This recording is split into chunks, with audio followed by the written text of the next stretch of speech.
ঘটনা ঘটেনি। পুলিশ দায়ী।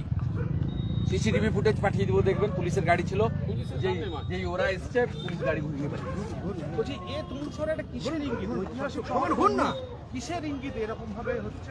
দখল করবে, সব জায়গায় দখল করবে। ওদের সরকার না, ওদের মুখ্যমন্ত্রী আছে না। না ওই নজরুল, কাজী নজরুলের গান না আমাদের মুখ্যমন্ত্রী, ওরা একই বৃন্তে দুইটি কুসুম।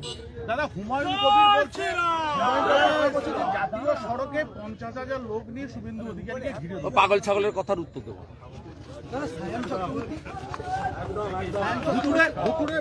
আমি এসবের উত্তর দেবো। দাদা ভুতুড়ে অতীত হয়ে গেছে। ভুতুড়ে যে সমস্ত ভোটার এই বিতর্কে নির্বাচন কমিশন অবশেষে বৈঠক ডাকলো আগামী মঙ্গলবার দিন নির্বাচন ওটা কমিশন। রুটিন বৈঠক, অনেক আগে থেকে ঠিক।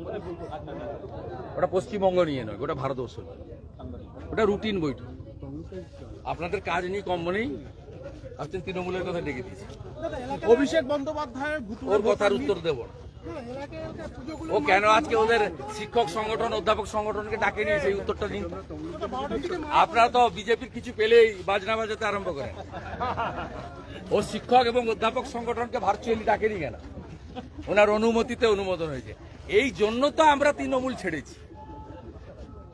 এটা পারিবারিক পার্টি হয়ে গেছে, মানে যারা আছে দাসত্ব করছে। বেচারা সুব্রত বক্সি অসুস্থ লোক, একটা কমিটি করে দিয়েছিল, সন্ধ্যাবেলা বাতিল করে দিয়েছে।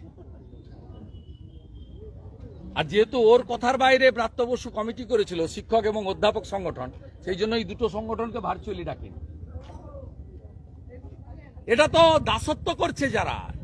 তৃণমূলের মধ্যে এখনো যদি কোনো রাজনৈতিক লোক থাকে তাদেরকে বলছি, মাল কামানোর জন্য করছেন যদি করুন, যদি মালকড়ি কামানোর বাইরে গিয়ে রাজনীতির জন্য করেন, এই নাবালকটার দাসত্ব স্বীকার করবেন না। ভেটারেন চোর সুজয় কৃষ্ণ ভদ্র 73 বাল বলেছে অভিষেক ব্যানার্জি। দাদা আধার কার্ডের সঙ্গে মোবাইল লিঙ্ক করার মাধ্যমে আধার কার্ডের সঙ্গে মোবাইলের লিঙ্ক করার মাধ্যমে ভুতুড়ে ভোটারকে রোখার চেষ্টা, কি বলবেন? বায়োমেট্রিক বসালে একদম রুখে